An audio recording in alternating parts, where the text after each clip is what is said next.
ஒரு ஆமென் சொல்லாம? சரி, ஆண்டவர் இன்னைக்கு சொல்றாரு 7 விதமான காரியத்தை நம்ம ஜாக்கிரதையா இருக்கணும். ஆமென். நான் சுருக்கமா சொல்லி முடிக்க விரும்புகிறேன். ரொம்ப கவனமாக துல்லியமாக நீங்க கவனிங்க. நம்ம 7 விதமான காரியத்தில் எப்படி இருக்கணும்? ஜாக்கிரதையாக இருக்கணும். இப்படி நீங்க ஜாக்கிரதையாக இருக்கும்போது உங்க கை எப்பவுமே எப்படி இருக்கும்? உயர்ந்து கொண்டே இருக்கும். நம்ம 21 வசனத்துல என்ன படிச்சோம்? ஜாக்கிரதைகளுடைய நினைவுகள் செல்வத்துக்கு, பலருடைய நினைவுகள். ஹல்லேலூயா.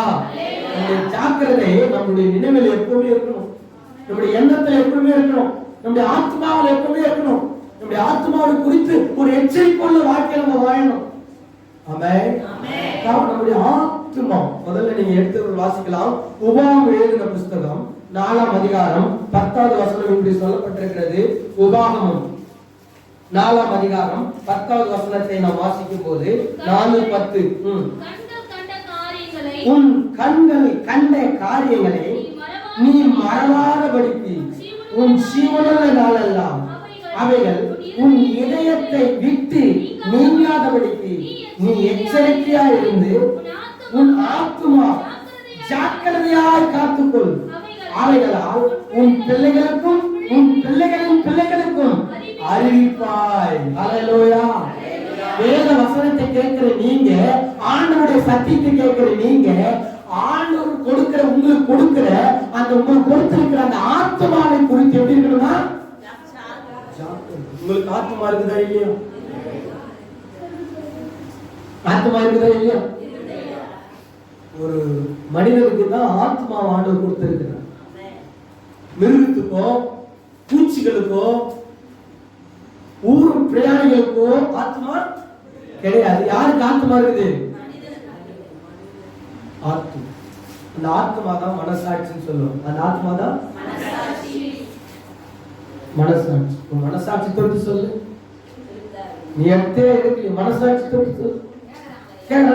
மனசாட்சி அதுதான் ஆத்மா. இந்த ஆத்மாவும் இந்த மனசாட்சியும் அழிவே அழியாது. ஆமென். இது என்ன செய்யாது? அழிவே அழியாது. இது ஒருபோதும் மறைந்து போகாது. இது அழியா பொருள்தான் இந்த ஆத்மா. இந்த ஆத்மாவை நம்ம காத்து கொள்றதுக்கு ஜாக்கிரதையாக இருக்கணும். நம்ம தான் காத்து கொள்ளணும் ஆத்மாவை. ஆமென். பணம் நம்மள ஆத்மாவை காத்துக்காது. நம்ம பிள்ளைகள் நம்முடைய ஆத்மாவை காத்துக்க மாட்டாங்க. நம்முடைய கணவர் உங்க ஆத்மாவை காத்துக்க முடியாது. உங்க உறவினர்கள் உங்க ஆத்மாவை காத்துக்கொள்ள முடியாது. எவ்வளவு டாக்டர்கள் வந்தாலும் உங்க ஆத்மாவை சேஃப்டியாக காத்துக்கொள்ள முடியாது. உங்க ஆத்மாவை காத்துக்கொள்ள வேண்டாம். நீங்க தான் அந்த ஆத்மாவுக்கு உத்தரவாதம். அல்லேலூயா, அல்லேலூயா. இந்த ஆத்மாவை நீங்க காத்துக்கொள்ளணும் அப்படின்னு சொன்னா சத்தியத்தின் பிரகாரமா நீ நடக்கும் போது உங்க ஆத்மா காக்கப்படும். அல்லேலூயா. ஆத்மாவை 3 விதமா பிரிக்கலாம். ஒண்ணு சிந்தனை, சித்தம், எண்ணம். என்ன சொல்லுங்க? சிந்தனை, சித்தம், எண்ணம். சிந்தனை, சித்தம், எண்ணம். சிந்தனை, சித்தம், எண்ணம். இது 3ம் சேர்ந்தது ஆத்மா. இதெல்லாம் வெளியே யாரும் பார்க்க முடியாது. உங்களை நீங்களே தான் பரிசோதித்துக் கொள்ள முடியும். நீங்களே தான் அதை நீங்க கண்ட்ரோல் பண்ணிக்க முடியும். நீங்களே தான் அதை சோத்திரம் உங்க இதயத்திலிருந்து உட்பு வைத்துக் கொள்ள முடியும். அது எப்படி செய்ய முடியும் அப்படின்னு சொன்னா வேதத்தை படிக்கும் போதுதான் உங்க ஆத்மாவை காத்துக்கொள்ள. அல்லேலூயா. ஒரு மனிதன் ஆத்மாவை காத்துக்கொள்ள முடியல அப்படின்னு சொன்னா அவன் வேதம் படிக்க முடியலன்னு அர்த்தம். அவன் ஆண்டவருக்கு முக்கியத்துவம் கொடுக்கலன்னு அர்த்தம். அவன் தெய்வத்தை ஆராதிக்கலன்னு அர்த்தம். அவன் ஆத்மா ரொம்ப முக்கியமானது. ஏசாயா சொன்னாரே, உலகம் முழுவதும் நீ ஆதாயப்படுத்தினாலும் தன் ஆத்மாவை நஷ்டப்படுத்தினால் என்னங்க உங்களுக்கு என்ன லாபம்? 60 வருஷம் வாழ்ந்தேன், 50 வருஷம் வாழ்ந்தேன், 70 வருஷம் வாழ்ந்தேன், 30 வருஷம் வாழ்ந்தேன், 55 வருஷம் வாழ்ந்தேன், நான் என்ன லாபம்? உங்களால உங்க மனசாட்சிக்கு என்ன லாபம் அப்படின்னு கேட்டீங்கன்னாக்கா நீங்க வேதத்தை படித்து உங்க ஆத்மாவை பரிசுத்தமாய் காத்துக்கொள்றதுதான் லாபம். வேற எதுவுமே கிடையாது. வேற எதுவுமே உலகம் முழுவதும் ஆதாயப்படுத்திட்டேன். 10 ஏக்கர் 20 ஏக்கர் ஒரு கோடிக்கணக்கான சொத்து இருக்குது என்கிட்ட, பல வசதி வாய்ப்போடு இருக்கிறேன். ஆனா ஆத்மா நல்லா இல்லைன்னா ஒண்ணுமே கிடையாது. அல்லேலூயா.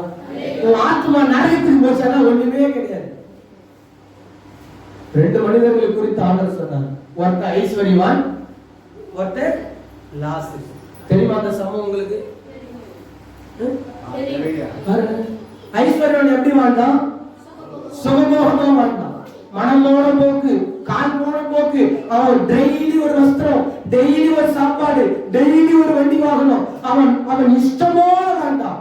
ஆண்டவரை தேடல, ஆண்டவருடைய ஆலயத்துக்கு போல, தேவனுக்கு முக்கியத்துவம் கொடுக்கல, தெய்வத்துக்கு பயப்படல, ஆண்டவருடைய சமூகத்தில் அவன் காத்திருக்கல.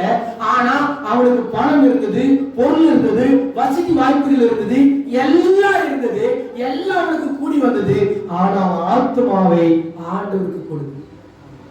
ஆனா அவருடைய வீட்டுக்கு முன்னாடி ஒரு லாசரு என்கிற ஒரு ஏழை மனிதன் இருந்தா. அவனுக்கு அப்பாவும் இல்ல, அம்மாவும் இல்ல, வண்டி வாய்ப்பு இல்ல, வசதி இல்ல, பணம் பொருளாதாரம் இல்ல, அவனுக்கு யாருமே கிடையாது, ஒரு அனாதை. ஆனா அவன் இந்த ஐஸ்வர்யவான் கொண்டு வந்து போடுகிற அந்த எச்சி இடையில இருக்கிற அந்த சாப்பாடு எடுத்து சாப்பிட்டு கொண்டிருந்தான். அவனும் நாயும் ஒன்னா சாப்பிடும். அவனும் ஆனா 2 பேரும் ஒரு நாள் செத்துட்டாங்க. 2 பேரும் ஒரு நாள் செத்துட்டாங்க. ஆனா இவன் செத்ததுக்கு பிசாசு வந்து இவன் ஆத்மாவை கூட்டு போயிட்டான். லாசரு செத்தும் போது தேவதூதர் வந்து ஆத்மாவை கூட்டு போயிட்டான். அல்லேலூயா. ஒரு மனிதனுடைய தொடக்கம் அற்பமா இருந்தாலும் அவனுடைய முடிவு எப்படி இருக்கணும்? சூப்பரா இருக்கணும், சம்பூர்ணமா இருக்கணும், நல்லா இருக்கணும், அழகா இருக்கணும், நீட்டா இருக்கணும்னு ஆண்டவர் விரும்புகிறார். ஒரு சொல்லாமே அன்பான தேவனுடைய பிள்ளைகளே, அவன் நரகத்துல போயிட்டான். இவரு எங்க போயிட்டாரு? எங்க போயிட்டாரு? ஆபிரகாம். ஜெய் பகவான். பல்லு வேலை இருக்கு, அப்புறம் வேலை இருக்கு. அல்லேலூயா. எனக்கு ரொம்ப வேலை கொடுக்குறாங்க கர்த்தருக்கு ஸ்தோத்திரம். கவனிக்கணும், இப்படிதான் நல்லா போயின்னு இருக்கும். ஆமென். அல்லேலூயா. ஆத்துமாவை நஷ்டப்படுத்தினால் பரலோகத்தில் ஒரு லாபத்தையும் உங்களால சம்பாதிக்க முடியாது. அந்த ஐஸ்வர்யவான் பூமியிலே லாபத்தை எல்லாம் சம்பாதிச்சிட்டாரு. ஆனா சொர்க்கத்துக்கு அவனுக்கு இடமே இல்லை. அன்பான தேவ பிள்ளைகளை, நீங்க இங்க உட்கார்ந்து இருக்கிற காரணம், நீங்க சொர்க்கத்துக்கு இடம் பிடிக்கணும். பரலோக ராஜ்யத்துக்கு பேர் இருக்கணும். தேவ ராஜ்யத்தில் உங்க சலுகை இருக்கணும். நீங்க ஆண்டவரோடு சந்தோஷமா காலங்காலமா வாழணும், யுக யுகமா இருக்கணும். அதுதான் தேவன் விரும்புகிறார். ஆத்மாவுல கசப்பு, வெறுப்பு, துர்க்குணம் இருக்காதபடிக்கு உங்க எண்ணங்களும் சிந்தனைகளும் சித்தங்களும் சீரா இருக்க தேவன் விரும்புகிறார். முதல்ல உங்க ஆத்மாவை காத்துக்கிறதுக்கு எப்படி இருக்கணும்? ஜாக்கிரதையா இருக்கணும். விஷயத்தை மறந்துடுறீங்க. எப்படி இருக்கணும்? எதுக்கு ஜாக்கிரதையா இருக்கணும்? ஆத்மாவை குறித்து. உங்களுக்குள்ள இருக்கிற மனசாட்சி கரப்படக்கூடாது. உங்க மனசாட்சி உங்களுக்கு விரோதமாக குற்றம் சாட்டக்கூடாது. உங்க மனசாட்சி உங்களுக்கு விரோதமாக பழி சாட்டக்கூடாது. உங்க மனசாட்சி உங்களுக்கு விரோதமாக குறை சொல்லக்கூடாது. உங்க ஆத்மாவை சரியாய் ஒரு ஆளை சொல்லாம இதுதான் நம்ம புஸ்தகத்தை நம்ம வாசிக்கிறோம். உங்க ஆத்மாவை என்ன செய்? காத்துக்கொள். அல்லேலூயா. உபாகமம் 11ஆம் அதிகாரம், உபாகமம் 11:22 வாசிக்கலாமே. 11:22. உங்கள் தேவனாகிய கர்த்தரில் அன்பு கூர்ந்து அவர் வழிகளில் எல்லாம் நடந்து அவரை பற்றிக் கொண்டிருக்கும்படி நான் உங்களுக்கு செய்ய கற்பிக்கிற இந்த கற்பனைகள் எல்லாம் ஜாக்கிரதையாய் கைக்கொள்ளணும். இரண்டாவது என்னது? ஜாக்கிரதையாய் என்ன செய்யணுமா? பிரதர் கவனிங்க. ஜாக்கிரதையாய் கைக்கொள்ளணும், நடக்கணும். படிக்கிறது பேசி பெரிய விஷயம் இல்லைங்க, கேட்கறது பெரிய விஷயம் இல்லைங்க. அதன் பிரகாரமா என்ன செய்யணும்? நடக்கணும். அதன் பிரகாரமா செயல்படணும். ஆமென். அல்லேலூயா. அல்லேலூயா. பாருங்க, வேதத்தை படிக்கிறது பெரிய விஷயம் இல்ல, அதன் பிரகாரமா நடக்க உங்க ஆத்மாவை ஒப்பு கொடுக்கணும். ஆண்டவரே, நீங்க இப்படி சொல்றீங்களா? அந்த மாதிரியா நடக்க என்ன ஒப்பு கொடுக்கிறப்பா, அந்த மாதிரியா நடக்க என்னுடைய எண்ணத்தை ஒப்பு கொடுக்கிறப்பா அப்படின்னு சொல்லி ஆண்டவருக்கு நம்முடைய வாழ்க்கையை ஒப்பு கொடுக்க வேண்டும். அல்லேலூயா. பேச்சில் அல்ல, பலத்திலே உண்டா இருக்குதா? பேச்சில் அல்ல, பேசுறதுல இல்லைங்க. சும்மா பேசிட்டு உபாசம் எடுக்கிறேன்னு சொல்லிட்டு போறது இல்ல விஷயம். கர்த்தரின் சமூகத்தில் ஜெபம்ன்றது சொல்லிட்டு போறது விஷயம், பைபிள் படிக்கிறது சொல்லிட்டு போறது விஷயம். நம்ம அதன் பிரகாரம் என்ன செய்யணும்? நடக்கும். நடந்தாதான் நம்ம வாழ்க்கையில அது ஆசீர்வாதமா முடியும். ஆண்டவருடைய வசனத்தை கை கொள்றதுல ஜாக்கிரதையா இருக்கணும். பேசுகிறோமா, நம்ம மிஸ் ஆகிறோமா, நம்ம தூரம் போறோமா, ஆண்டவர் இப்படி சொல்லிக்கிறாங்க நம்ம இப்படி செய்யலாமா அப்படின்னு சொல்லி ஒவ்வொரு நாளும் நம்ம என்ன செய்யணும்? சிந்திக்கணும். ஆமென். அல்லேலூயா, அல்லேலூயா. வாழ்க்கையில எந்த காரியம் நடந்தாலும் தயவுசெய்து போர்த்தி வெளிப்பட்டுருமா, நான் கவனிங்க, சோதரன் கவனிங்க. உங்க வாழ்க்கையில எது நடந்தாலும், உங்க குடும்பத்துல எந்த பிரயோகம் பண்ணாலும் ஆண்டவர் என்ன சொல்றாரு? ஆண்டவருடைய வார்த்தை என்ன சொல்லுது? அல்லேலூயா, அல்லேலூயா. பாருங்க, ஒரு சில பேர் விசுவாசிங்க எப்படிதான் செய்யறாங்க, என்ன செய்யறாங்கன்னா, அவங்க வீட்டுல ஏதாச்சும் ஒரு பிரயோகம் நடந்தா முதல்ல ஊழியக்காரரை விசாரிக்கலாம். முதல்ல யாரை விசாரிக்கலாம்? ஊழியக்காரர். அவர் என்ன ஆலோசனை சொல்றாரு, என்ன கவுன்சிலிங் கொடுக்கிறாரு, என்ன சொல்ற புத்தி சொல்றாரு, அதன் பிரகாரம் நம்ம செயல்படுத்தலாம் அப்படின்னு சொல்லி ஒரு சில பேர் அப்படி செய்யறாங்க. ஒரு சில பேர் என்ன செய்யறாங்க? ஃபர்ஸ்ட் எடுத்தோடனே சொந்தக்காரருக்கு சொல்லலாம். அவங்க ஏதாச்சும் ஜாதகம் பாக்குறாங்களா, அவங்க ஏதாச்சும் குறி கேட்கறாங்களா, அவங்க ஏதாச்சும் ஆலோசனை சொல்றாங்களா, அதை கேட்டு நம்ம அடுத்தது மூணாவது ரெண்டாவது கட்டம் என்ன வரலாம்? ஐயா கிட்ட வரலாம். அதுக்கப்புறம் ஆண்டவர் கிட்ட. இப்படி எல்லாம் ஆண்டவர் விரும்புறது இல்லை. முதல்ல தேவனுடைய ஆலோசனை. இந்த உலகத்துல ஆலோசனை கொடுக்கிற மாதிரி தெய்வம் இயேசு கிறிஸ்துவை விட வேற யாருமே கிடையாது. ஒரு ஆமென் சொல்லாம? அவரே ஆலோசனை கர்த்தராக இருக்கிறார். எனக்கு பிரியமான தேவனுடைய பிள்ளைகளே, இரண்டாவது ஒரு காரியத்தை நீங்க கற்றுக்கொள்ளணும். ஆண்டவருடைய வசனத்தை கை கொள்றதுல என்ன பண்றதுல? கை கொள்றதுல எப்படி இருக்கணும்? ஜாக்கிரதையாக இருக்கணும். அவருடைய வார்த்தை கேட்கறதுல ஜாக்கிரதையாக இருக்கணும். அவருடைய வசனத்தை கேட்கறதுல ஜாக்கிரதையாக இருக்கணும். அந்த வசனத்தின்படி நடக்கிறதுல ஜாக்கிரதையாக இருக்கணும். கேர்லெஸ்ஸா இருந்தோம் ஆண்டவருடைய ஆசீர்வாதத்தை பெற்றுக்கொள்ளவே முடியும். அவர் சொல்லியிருந்தா இருப்பாரு, பொய் சொல்லக்கூடாதுன்னு சொல்லியிருந்தா இருப்பாரு. நம்ம சொல்ல வேண்டியது என்ன செய்யலாம்? சொல்லலாம் அப்படின்னு நீங்க இடம் நினைச்சீங்க, உங்களுக்கு வர நன்மை எல்லாம் ஜன்னல் கண்ணாடியே நின்று வாசிப்படி கண்ணாடியே நின்று வீட்டுக்குள்ள வரவே. ஆண்டவருடைய வார்த்தைக்கு என்ன செய்யணும்? கை கொள்றதுக்கு எப்படி இருக்கணுமா? எதுல ஜாக்கிரதையா இருக்கணும்? நீங்க ஆண்டவருடைய வார்த்தைக்கு கை கொள்றதுல ஜாக்கிரதையா இருக்கணும். அவருடைய வார்த்தைக்கு கீழ்ப்படிந்து நடக்கிறதுல ஜாக்கிரதையா இருக்கணும். அதான் கை கொள்றது. அதுதான் அதை அபியாசப்படுத்துறது. அதுதான் அப்படியே செயல்முறையில கொண்டு வர்றது. யோசேப்பு எப்படி வாழ்ந்தாரு, ஆபிரகாம் எப்படி வாழ்ந்தாரு, ஈசாக்கு எப்படி வாழ்ந்தாரு, யாக்கோபு எப்படி வாழ்ந்தாரு, அப்படி நம்ம வாழணும் அப்படின்னு ஒரு எண்ணம் நமக்குள்ளார வரணும். வருமா வராதா? வரும். அல்லேலூயா, அல்லேலூயா. அதுக்கு வந்தாதான் சொல்லுங்க, பக்கத்துல பார்த்து சொல்லுங்க. வந்தாதான் வரும். சொல்லுங்க, வந்தாதான். வந்தாதான் இழுத்து சொல்லுங்க. வந்தாதான் வரும்ன்றது ஸ்டார்டா சொல்லுங்க. வரும். வந்தாதான் வரும். அல்லேலூயா.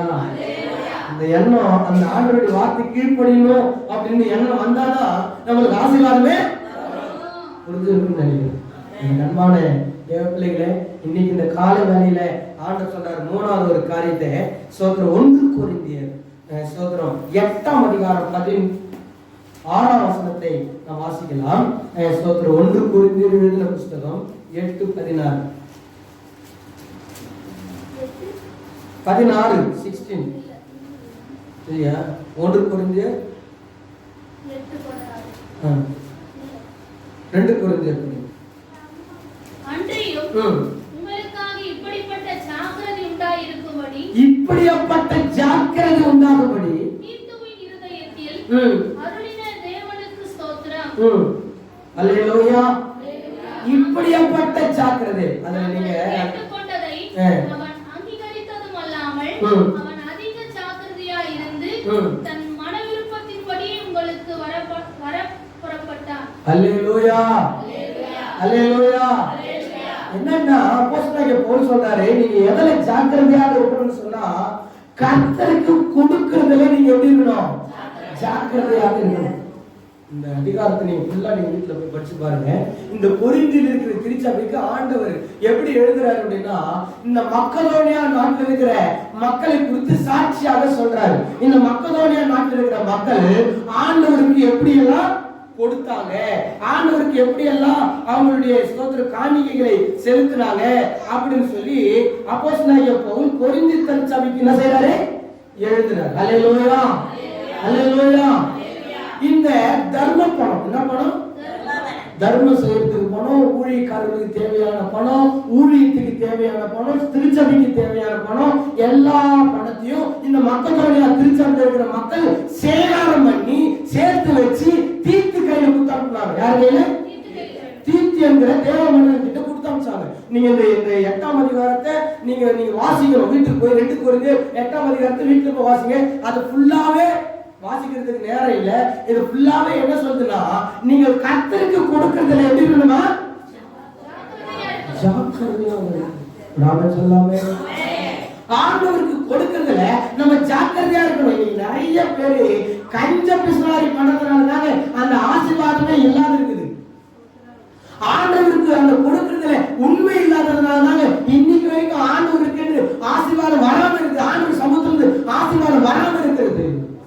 ஆமென், அல்லேலூயா. பேர் என்ன நினைக்கிறாங்க? தசமபாகம் ஏதோ ஒரு 200 ரூபாயோ 300 ரூபாயோ ஏதோ நம்மளால முடிஞ்சுது. என்ன சொல்றாங்க? நம்மளால முடிஞ்சுது. தசமபாகம் அப்படி கிடையாதுங்க. தசமபாகம் 10ல் ஒரு பங்கு கர்த்தருக்கு என்ன செய்யணும்? நீங்க உங்க வருமானத்துல வர 10ல் ஒரு பங்கு ஆண்டவர் கொடுக்குறதுனா தசமபாகம். ஒரு ஆமென் சொல்லாமே பாருங்க. அதனுடைய ஆசீர்வாதமே வேற, அதனுடைய நன்மையே வேற, அதனுடைய கிருபையே வேற. ஒரு ஆமென் சொல்லாமே. ஒரு சில பேர் வருஷத்துக்கு ஒரு வாட்டி கொடுப்பாங்க, அத்தாட என்ன செஞ்சிருவாங்க? ஏற கேட்குவாங்க. பாருங்க, நான் சொல்றேன், இன்னைக்கு நான் இந்த கிராமத்துக்கு எப்போ ஊழியத்துக்கு வந்தனோ அப்பத்திலிருந்து இன்னைக்கு வரைக்கும் நான் ஆண்டவருக்கு நான் கொடுத்து கொண்டு வரேன். ஆமென், அல்லேலூயா, அல்லேலூயா. நான் கர்த்தருக்கு கொடுத்து கொண்டு வரேன். இன்னைக்கு வரைக்கும் நான் குறையில்லாம வாழறேன். கையை தட்டி ஒரு ஆண்டவருடைய நாமம் மகிமைக்காக சொன்னாங்க.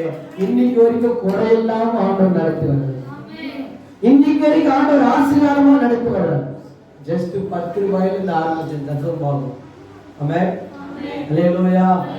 10 ரூபாயில இருந்து ஆரம்பிச்சு இன்னைக்கு 800 900 ரூபாய்க்கு வரைக்கும் ஆண்டவர் கொடுக்க எனக்கு உதவி செய்யறாரு. நல்ல சொல்லாம ஏன் உங்களுக்கு சொல்றேன்னு சொன்னா, கர்த்தர் கொடுங்கள் அப்பொழுது உங்களுக்கு எவ்வளவு தெரியுமா? ஆண்டவர் சொல்றாரு, கொடுங்கள் அப்பொழுது உங்களுக்கு அமுக்கி குலுக்கி சரித்து விழும்படி வருவார். அமுக்கி குலுக்கி நம்ம திருச்சபையில் வருகிற மக்கள் அநேக பேர் கர்த்தருக்கு கொடுத்த ஆசீர்வாதத்தை பெற்றுக் கொண்டிருக்கிறாங்க, நன்மையை பெற்றுக் கொண்டிருக்கிறாங்க, ஆண்டவருடைய கிருபை பெற்றுக் கொண்டிருக்கிறாங்க, ஆண்டவருடைய ஆரோக்கியத்தை பெற்றுக் கொண்டிருக்கிறாங்க. ஆமென், அல்லேலூயா. தயவு செய்து ஆண்டவர் நீங்க சொல்ற காரியம் உங்களுடைய உழைப்புல 10ல் ஒரு பங்கு தேவனுக்கு. ஆமென், அல்லேலூயா. ஆண்டவருக்கு கொடுக்கணும் கொடுக்கணும் கொடுக்கணும்னு நினைச்சுட்டாங்க, கொண்டு வந்தாங்க. இந்த அனனியாலும் சப்பீராலும் திடீர்னு ஒரு பங்கு என்ன செஞ்சாங்க? ஒரு பங்கை வஞ்சித்து வைத்தாங்க. அந்த வேதம் சொல்றது, ஒரு பங்கை, அந்த தசமபாகம் என்கிற பங்கை ஆண்டவருக்கு கொடுக்க வேண்டிய பங்கு. இது ஆண்டவருடைய பங்கு தானே. சரி, கேர்லெஸ்ஸா நீங்க ஜாக்கிரதையாக இருக்கணும். ரொம்ப ஜாக்கிரதையா இருக்கணும். நீங்க வஞ்சித்து வைத்துட்டீங்கன்னா, ஏமாத்திட்டீங்கன்னா கண்டிப்பா ஏமாறீங்க. பக்கத்துல பார்த்து சொல்லுங்க, ஏமாத்திட்டீங்க, நீங்க ஏமாத்துறீங்க. இதுதான் ஆண்டவர் சொல்றது, இதுதான் ஆண்டவர் சொல்றது. இது வரைக்கும் நான் ஏமாறலங்க. இது வரைக்கும் ஆண்டவர் கிருபையினால நான் ஏமாறல. ஆண்டவர் எனக்கு கொடுக்க வேண்டிய எல்லா ஆசீர்வாதத்தையும் நான் ஆண்டவர் கையிலிருந்து வாங்கிட்டு தான் இருக்கேன். சொல்லாம ஒரு ஊழியர் அப்படித்தாங்க 7 லட்சம் கடன். எத்தனை லட்சம்? 7 லட்சம் கடன். ஒரு பாஸ்ட் விருதுநகர்ல இருக்கிறார். அவர் கிளாஸ் எடுக்கிறதுக்கு வருவார். விருதுநகருக்கு போவாங்க. அவரு சொன்னாரு, அவர் சாட்சி 7 லட்சம் ரூபாய் கடங்க, நான் தூக்கு மாட்டி செத்துடலாம்னு சொல்லிட்டு தற்கொலைக்கு நேரா போனாங்க. ஆண்டவர் என்னோட கூட பேசினாரு, பணத்தை பேக்காதே, என்னுடைய ரட்சிப்பை நீ பாரு அப்படின்னு ஆண்டவர் அவர் பார்த்து என்ன செஞ்சாரு சொன்னாரு. நல்ல சொல்லாம அவன் சொல்லாம பாருங்க, 3 மாசத்துல அந்த 7 லட்சம் ரூபாய் கடந்த ஆண்டவர் கொடுக்க உதவி சொல்லிட்டாரு. அவர் ஆண்டவருக்கு உண்மையா இருந்தாருங்க. சொல்லாமே. பிரியமான தேவனுடைய பிள்ளைகளே, நம்முடைய வாழ்க்கையில பணத்துல அதாவது சொல்றாரு, கொஞ்சத்துல உண்மையா உள்ளவன் அநேகத்துல அதிக. ஆமென். ஹல்லேலூயா. கொஞ்சத்துல உண்மையா இருந்து பாருங்க, ₹1 உண்மையா இருந்து பாருங்களேன். பைபிள் காலேஜ் படிக்கும் போதும் பாஸ்டரும் சந்தைக்கு அதாவது மார்க்கெட்டுக்கு போகிறதுக்கு ₹500 அப்படி கொடுப்பாங்க. கொடுத்தாங்கன்னா அது செலவு பண்ணிட்டு மிச்சத்தை எடுத்துன்னு வந்து நேராக டேபிள் வச்சுருவோம். கேட்க மாட்டாங்க உண்மையாக இருக்கிறானா இல்லையா அப்படின்னு. அவங்களே என்ன செய்வாங்க, டெஸ்ட் பண்ணுவாங்க. திடீர்னு ஒரு 10,000 5,000 டேபிள் மேலே வச்சுட்டு அவங்க கேர்லெஸ்ஸாக இருப்பாங்க. நம்ம அப்படியே பெருக்கிறதும் துடைக்கிறதுமா இருப்போம். அந்த துணிமணியெல்லாம் எடுத்து வைப்போம். நாங்கள் டியூட்டி செய்யும் போதும் அப்போ அந்த பணம் அப்படியே இருக்கும். எடுக்கிறானா இல்லையா அப்படின்னு என்ன செய்வாங்க, பார்ப்பாங்க, கவனிப்பாங்க. இந்த மிச்ச பணத்தை கொடுக்குறானா இல்லையா, இது செலவு பண்ணிட்டு மிச்சம் எடுத்து வந்து வைக்கிறானா இல்லையான்னு அவங்க கவனிப்பாங்க. சாதாரண மனிதர்களே அப்படி துல்லியமா கவனிக்கும் போதும் உழைப்ப நீ எனக்கு கொடுக்குறியா இல்லையான்னு ஆண்டவர் கவனிக்க மாட்டாரா, கவனிப்பாரா? இவ்வளவு உடல் ஆரோக்கியத்தை தந்து, உனக்கு வேலையை தந்து, உடல் சக்தியை தந்து, கிருமியை தந்து, ஆயுசை தந்து, இவ்வளோ நன்மைகளை செய்த தெய்வத்துக்கு நம்ம ஆண்டவருக்கு 10ல் 1 பங்கு கொடுக்கறதுல நம்ம வஞ்சித்து வைப்போமானால் அந்த அனனியா சப்பீரோடைய வாழ்க்கை தான் நம்முடைய வாழ்க்கை. இப்போ நடவடிக்கை 5ஆம் அதிகாரம் வீட்டில் போய் படிச்சு பாருங்க. அனனியா சப்பீரா என்ன ஆனாங்க உடனே டெத் ஆகி. கண்மான தேவனுடைய பிள்ளைகளே, உங்களுக்கு வருகிறதுல 10ல் 1 பங்கு ஆண்டவர் என்ன செய்யணும், தசமபாகமாய் கர்த்தருக்கு கொடுக்கணும். ஊழியக்காரருக்கு அல்லங்க, சோத்திரம் தேவையில்லாத மனுஷனுக்கு அல்ல, கஷ்டத்தோடு அல்ல, கவலையோடு அல்ல, நீங்க ரொம்ப வேதனையோடு நீங்க கொடுக்க கூடாது. மன உதாரணத்தோடு என்ன செய்யணும், உதாரணத்தோடு கொடுக்கணும். மன சந்தோஷமா ஜாலியா கொடுக்கணும். ஏசப்பாவுக்கு கொடுக்குறேன், நானு ஏசப்பா கொடுக்குறேன், அவர் எனக்கு கொடுத்தாலும் சரி கொடுக்கலாம் சரி, நான் அவர் என்ன செய்வேன், அந்த மாதிரி எண்ணத்தோடு நீங்க கொடுத்து பாருங்க. அதுல வர ஆசீர்வாதமே ஏறாது. அல்லேலூயா. ஆசை இல்லைன்னாங்க 10 மாசம் கொடுத்தா போது, அந்த அஜாக்கிரதை இருந்தா போது. அஜாக்கிரதை இருந்தாலே உங்க வாழ்க்கையில வரமா வரும், நாட்களில வருகிற ஆசீர்வாதம் அப்படியே கட்டாயிட்டு. என் வாழ்க்கையில நிறைய நான் பார்த்துருக்கேன். ஒரு கவனக்குறைவாக இருந்த சூழ்நிலைகளில் எல்லாம் எனக்கு ரொம்ப வறுமையில போய் கொண்டிருந்த நாட்கள் எல்லாம். அல்லேலூயா, அல்லேலூயா. 10 ரூபாய் உங்க வீட்டுக்கு வருமானம் வந்தா போதுங்க, அந்த 10 ரூபாயில நீங்க சந்தோஷம் அடைஞ்சிடுவீங்க. ஒரு விருதர் சொல்றாரு, 15,000 சம்பாதிக்கிறையா, 15,000 சம்பாதிக்கிறையா, என் குடும்பத்துல ஏதாச்சும் ஒரு நல்லது வாங்கி சாப்பிடுவேன்.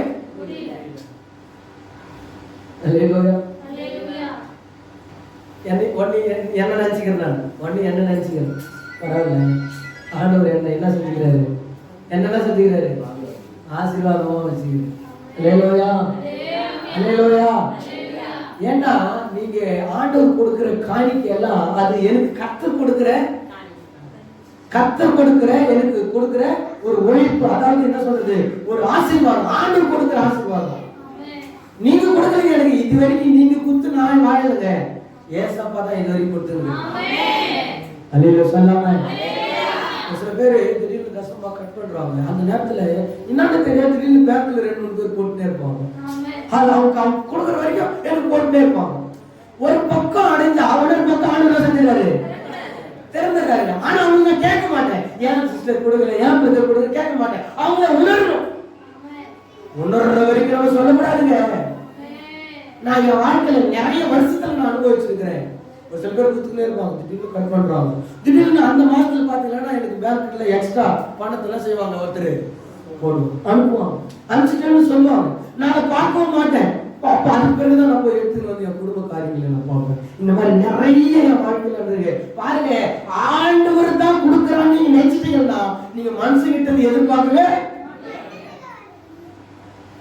சொல்லாம இல்ல சொல்லாம வரைக்கும் ஆண்டவர் தான் நடத்துறாரு. நீங்க கர்த்தருக்கு கொடுத்தவங்க இது வரைக்கும் தரித்திரானதே கிடையாதுங்க. ராமன் சொல்லாம இன்னொரு வசனத்தை நீங்க வாசிக்கலாம். நம்ம எதில் எச்சரிக்கையாக இருக்கணும் அப்படின்னு சொன்னா, எபேசியர் எழுதின புத்தகம் 4:3. எபேசியர் எழுதின புத்தகம் 4ஆம் அதிகாரம் 3வது வசனத்தை நாம் வாசிக்கலாம்.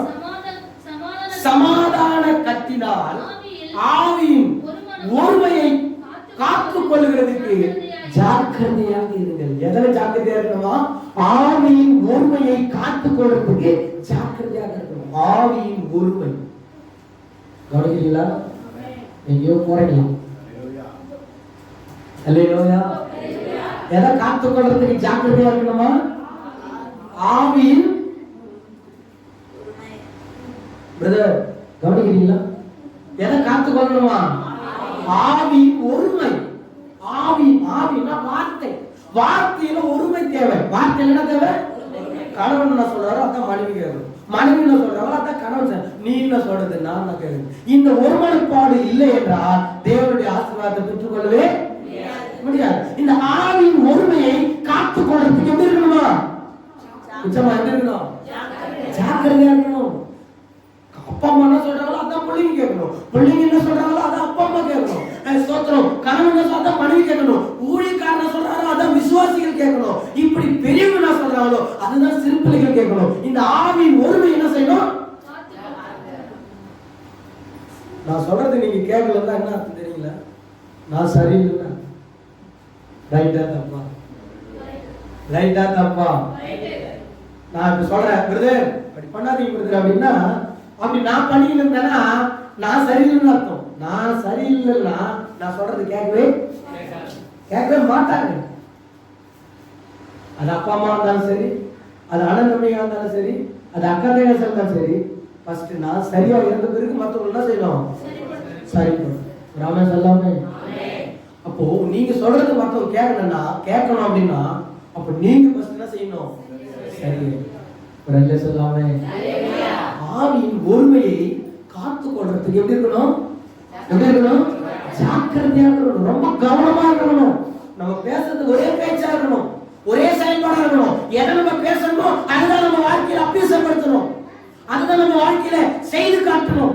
சொல்றதால மட்டுமல்ல, சரியா வந்துருவையா, கரெக்டா நேரத்துக்கு வந்துருவையா, கரெக்டா பயன்படுத்த சொல்ல தேவையில்லை, செய்து காட்ட வேண்டும். ஒரு சொல்லாமே அல்ல சொல்லாமே பாருங்க. பிரியமானது சொல்றதால மட்டும் இல்ல, அது நஷ்டம் வந்தாலும், அதுல கஷ்டம் வந்தாலும், அதுல போராட்டம் வந்தாலும் அதுல நாம் செல்ல வேண்டும். ஒரு ஆமென் சொல்லாமே. அப்போ ஆவியின் ஒருமைப்பாட்டை காத்துக்கொள்ள எப்படி இருக்கணும்? ஆவியின் ஒருமைப்பாட்டை காத்துக்கொள்ளணும். நம்ம சொல்றது மனைவி கேட்டு ஒரு ஐக்கியம். வார்த்தையில ஃபர்ஸ்ட் ஐக்கியமா இருந்தனால பணத்துல ஐக்கியமா இருக்க முடியும். ஒரு விருது சொல்றாரு, அவன் சம்பாதிக்கிறது அவன் தான் செலவு பண்ண, நான் சம்பாதிக்கிறேன். எப்படி? அவன் சம்பாதிக்கிறது அவன் தான் செலவு பண்றான். 10 பைசா வீட்டுக்கு ஏன் கொடுக்குறா? நான் சம்பாதிக்க நான் செலவு பண்றேன். அவன் தான். அப்ப பிள்ளைங்களுடைய வாழ்க்கை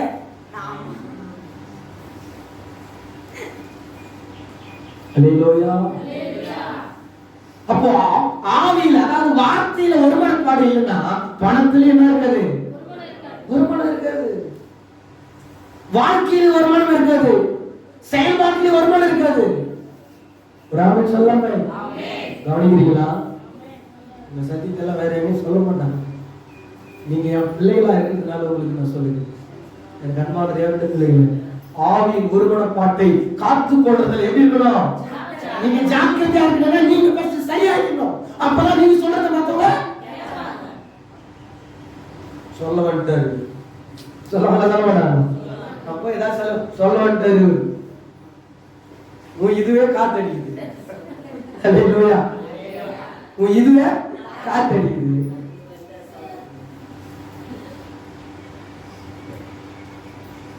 சொல்லாம எத்தனை சொன்ன? மொத்தம் எத்தனை சொன்ன? 4. 5வது நெகேமியா எழுதின புஸ்தகம் 3ஆம் அதிகாரம் 20வது வசனம். நெகேமியா எழுதின புஸ்தகம் 3ஆம் அதிகாரம் 20வது வசனம். சீக்கிரமா வாசிங்க, நேரம் ரொம்ப குறைவாக இருக்கிறது. நெகேமியா 3:20.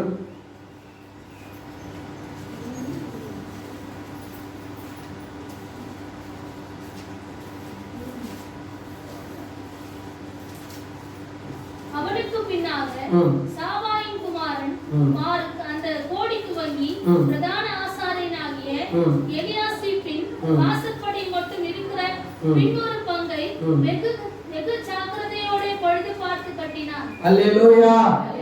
வெகு ஜாக்கிரதையோடு பழுது பார்த்து கட்டினார். இந்த இடத்துல நம்ம என்ன வாசிக்கிறோம்னா, நெகோமியா என்ற ஒரு பானபாத்திரக்காரன் ராஜாவுக்கு முன்னாடி ஒரு பானபாத்திர வேலை செஞ்சு கொண்டிருந்தவர்.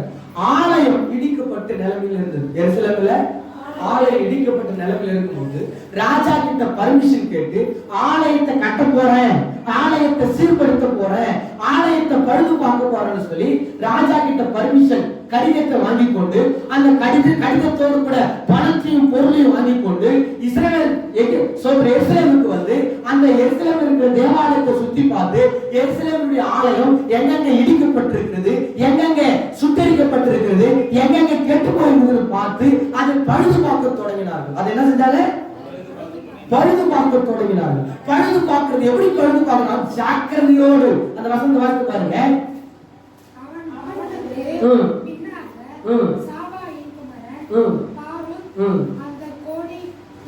அந்த கோடி துவங்கி அந்த மனம் துவங்கி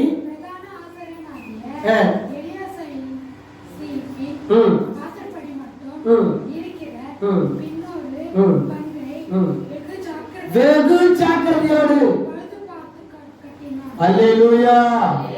ஆண்டவருடைய ஆலயத்தை பழுது பார்க்கிறதுல வெகு ஜாக்கிரதையோடு இருக்க வேண்டும். எதை பழுது பார்க்கறதுல? ஆலயத்துல.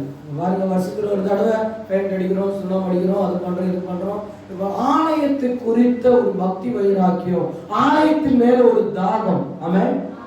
மாம்சத்துக்குரிய ரீதியில பார்த்தா இந்த ஆலயத்தை குறித்து நம்ம எவ்வளவு கவனம் ஒரு மனுஷன் செலுத்துறானோ அப்படிதான் அவன் ஆலயத்தை குறித்தும் கவனம் செலுத்த முடியும். நான் சொல்றது உங்களுக்கு புரியுதுங்களா? ஒரு ஆலயத்து குறித்து ஒருத்தர் யாராச்சும் கவனமா இருக்கிறான், ஆலயத்துல என்ன இல்ல, ஆலயத்துல மைக் இல்லையா, ஆலயத்துல பாய் இல்லையா, ஆலயத்துல லைட் எரியலையா, ஆலயத்துல ஸ்தோத்திரம் ஒரு சுண்ணாம்பு அடிக்கலையா, ஆலயம் லைட் இருட்டா இருக்குதா, இந்த ஆலயத்து மேல எவன் கவனமா இருக்கிறானோ அவன் தான் அவன் ஆலயத்து மேல எப்படி இருப்பான்? கவனமாக இருக்க முடியும். ஒருவன் தன் ஆலயத்தை நஷ்டப்படுத்தினா, ஒருவன் ஆலயத்தை கெடுத்தான், அவனை கெடுப்பேன். நீங்களே தேவனுடைய அது என்ன செய்வீங்க? ஜாக்கிரதையோடு ஜாக்கிரதையோடு பழுது பார்க்கணும். என்ன பார்க்கணும்? பழுது பார்க்கறீங்களா இல்லையா? உங்க வீட்டுல நீங்க ரட்சிக்கப்படாத முன்னாடி இந்துல இருக்கும் போதும் வருஷத்துல ஒரு தடவை பழுது பார்ப்பீங்க. உங்க வீட்டை போந்து வந்தெல்லாம் பெயிண்ட் அடிச்சு அதை அப்படி பண்ணி இப்படி பண்ணி அதை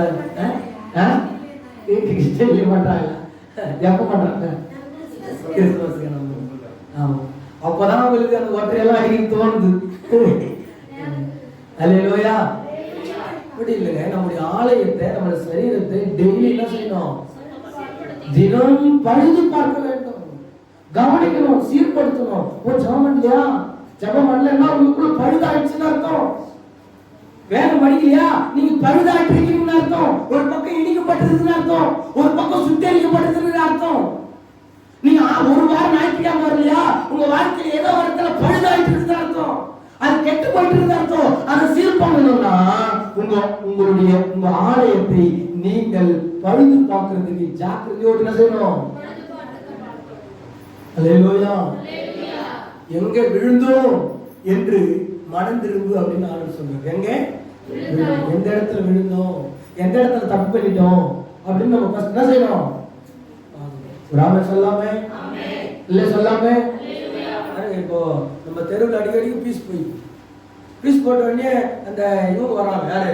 காக்கி சட்டைக்காரங்க, ஹெல்ப்பருக்கு வராங்க. வந்து எங்க பழுதாக்கி பாக்குறாங்க, அப்படியே நோட் பண்ணிக்கிட்டே இருக்காங்க. அப்படியே ஒவ்வொரு போஸ்ட்டுமா எட்டி பார்த்துட்டே போறாங்க. எந்த இடத்துல ஒயர் ஒட்டின்னு இருக்குது, எந்த இடத்துல ஜாயிண்ட் ஆயிருக்குது, எந்த இடத்துல பீஸ் போயிட்டு இருக்குது, எந்த வீட்டுல கொக்கி அடிக்கிறாங்க, எந்த வீட்டுல இது பண்றாங்க, எந்த வீட்டுல அதிகமா எக்ஸ்ட்ரா யூஸ் பண்றாங்க, இது எக்ஸ்ட்ரா இருக்கிறதுனால அங்க பீஸ் போயிட்டு நோட் பண்றாங்க. அதே மாதிரி இருக்காங்க. நம்முடைய சரீரம் வெளிச்சமா இல்லாத காரணம் நாம் பழுது பார்க்காததுனாலே. ஆமென். அல்லேலூயா. நம்ம ஒவ்வொரு நாளும் காலையில் எந்திரிச்சு சாயங்காலம் முடிக்கிறதுக்குள்ள நம்ம சரீரத்தை, நம்ம உடம்பை, நம்ம ஆத்மாவை பழுது பார்க்க வேண்டும், அதை சீர்படுத்தி கட்ட வேண்டும். ஆமென் சொல்லாமே. நம்மளுடைய வாழ்க்கையில பழுது பார்க்கறது ரொம்ப அவசியம். ஆமென். சீர்படுத்துறது அவசியம். சீரா இல்லையா? சீர்படுத்துறீங்க. இயேசு சீக்கிரம் வர போறாரு. அவர் வரும்போதும் நம்ம சீரா இல்லைன்னா அவருடைய ராஜ்யத்துக்கு போக முடியாது. ஆமென். சீர்படுத்துறது, பழுது பார்க்கணும். என்ன பார்க்கணும்? பலிப்பிடத்தை பழுது பார்த்தாங்க. எதை பழுது பார்த்தாங்களா? பலிப்பிடத்தை. ஒரு ஆமென் சொல்லாமே, நல்ல சொல்லாமே. பாஸ்டர் சாது சுந்தர் சிங் ஸ்தோத்திரம் அந்த எவரெஸ்ட் மலையில அவர் ஊழியத்தை செய்து கொண்டிருந்தார். எவரெஸ்ட் மலை இருக்குது இல்ல, தமிழ்ல என்னது? எவரெஸ்ட் இமயமலை சைடு அவர் ஊழியத்தை செய்து கொண்டிருந்தார் சாது சுந்தர் சிங் ஐயா. அவரு பகல் காலையில இருந்து சாயங்காலம் இரவு வரைக்கும் நல்லா நடந்து ஊழியத்தை செய்து கொண்டு வந்திருந்தார். 2 பேரும் சேர்ந்து செய்துட்டு வந்த உடனே நைட்ல சாப்பிட்டு படுக்கிறதுக்கு முன்னாடி ஜெபம் பண்ணிட்டு படுக்கலாம் அப்படின்னு சொல்லி 2 பாஸ்டர்கள் ஜெபம் பண்ணிட்டு படுக்கிறதுக்கு போயிட்டாங்க. படுக்கிறதுக்கு போயிட்ட உடனே சாது சுந்தர் சிங் மட்டும் வீட்டுல அவர் ரூம்ல முட்டி போட்டு ஜெபம் பண்ணி இருந்தாங்க. இவன் கூட இருந்தவரு திடீர்னு தூக்கிட்ட உடனே திடீர்னு ஒரு 12 மணிக்கு ஒரு முழிப்பு வந்துட்டு இருக்குது. தூக்கத்துல எரிச்சிக்கிறார். சரி நம்ம தான் தூக்கத்துல எரிச்சிட்டுமே, அவர் போய் ஜபத்துக்கு போய் கூப்பிடலான்னு போய் அவருடைய ரூமை போய் பார்த்தா அப்ப முட்டி போட்டு ஜபம் பண்ணிக்கிட்டே இருக்கிறார். பாருங்க, அவரு நினைச்சாராம் என்னை காட்டுல அவரு தான் அதிகமா நடந்து ஊழியத்தை செஞ்சாரு, என்னை காட்டுல அதிகமா அவருக்கு தான் கலைப்புகள் இருக்குது, அதிகமா அவருக்கு தான் ரொம்ப டயர்னஸ் இருக்குது, அவரு நல்லா நைட் எல்லாம் ஜெபம் பண்றாரு, நம்ம நல்லா தூங்கி எந்திரிச்சு அவரை ஜெபம் பண்ணத்துக்கு கூப்பிடுறாங்கன்னு சொல்லி காலையில எந்திரிச்சு அவர்கிட்ட விசாரிச்சாரா, நானும் நீங்களும் ஒன்னாதான் ஊழியத்துக்கு போனோம், எனக்கு ரொம்ப டயர்ட் ஆயிடுச்சு, நான் முதல்ல முன் தூக்கமா தூங்கி நான் எந்திரிச்சிட்டேன், நீங்க சொல்ற எப்ப ஜபத்துக்கு போனீங்களோ அப்பத்துல இது வரைக்கும் தூங்கி ஜெபம் பண்ணிட்டு தான் இருக்கிறீங்களே எப்படின்னு கேட்டாங்க. அதுக்கு சாது சுந்தர் சிங் ஐயா சொன்னாரா, ஸ்டார்டிங் ஒரு 1/2 மணி நேரம் அப்படிதான் இருக்கும், டயர்டா தான் இருக்கும், ரொம்ப கஷ்டமா தான் இருக்கும், முட்டி போறதுல ரொம்ப தூக்கம் வர மாதிரி தான் இருக்கும். ஆனா அந்த 1 மணி நேரம் நீங்க கடந்துட்டீங்கன்னா ஆண்டவர் உங்க கை பிடிச்சிருவாரு, நீங்க ஜெபம் பண்ற நேரமே தெரியாது, காலையில 5-6 மணி வரைக்கும் என்ன செய்யலாம், ஜெபம் பண்ணலாம் அப்படின்னு அந்த சாது சுந்தர் சிங் சொன்னாங்க. அவருடைய ஊழியத்தை நீங்க அவருடைய புஸ்தகத்தை நீங்க அவருடைய வாழ்க்கை வரலாறு உங்க நெட்ல நீங்க போட்டு பாருங்க. அவர் ஒரு பக்கம் பஸ்ல ஏறாருன்னா இன்னொரு பக்கம் பிசாசு எல்லாம் ஓடும், பஸ்ல இருக்கிற பிசாசு எல்லாம் ஓடும். அல்லேலூயா. அவர் உயிரோடு இருந்த நாட்கள் எல்லாமே செருப்பு போடாத ஊழியத்தை செய்தார், நடந்தே செய்தார். ஆமென் சொல்லாமே. யோசேப்பு எப்படி ஒரு தண்ணி இல்லாத கிணத்துல போட்டாங்களோ அதே மாதிரி எத்தனையோ தடவை அவர் தண்ணி இல்லாத கிணத்துல போட்டிருக்கிறார், சிறைச்சாலையில் இருந்திருக்கிறாரு, வீட்டு சிறைச்சாலையில் இருந்திருக்கிறாரு, எத்தனையோ பணத்தாவுடைய பத்திருக்கிறாரு, பணத்தாவுடைய முதுகில கட்டிட்டு இருக்கிறாங்க. இனிமேல் என் கிராமத்துக்கு வந்து நீ ஊழியமே செய்யக்கூடாதுன்னு சொல்லி செத்து போன பணத்தை அவங்க முதுகுல கட்டி அனுப்பிச்சிட்டாங்க. எப்படி இருக்கும் பாருங்க. அல்லேலூயா. இப்படியெல்லாம் கடவுளுடைய பணியை செய்தவர்தா தன் வாழ்க்கையை சீர்படுத்தி ஒரு சிங்க குடும்பத்தில் பிறந்தவர் இன்னைக்கு தேவ ராஜ்யத்தில் அவர் நிலை மாறிக்கொண்டிருக்கிறார். அல்லேலூயா. ஏன் சொல்றாங்க சொன்னா, உங்க வாழ்க்கையை ஜபத்தின் மூலமா வேத வாசகத்தின் மூலமா உங்களுடைய ஆலயத்தை பழுது பார்க்க முடியும். நீங்க முதல்ல உங்க ஆலயத்தை என்ன செய்யுங்க,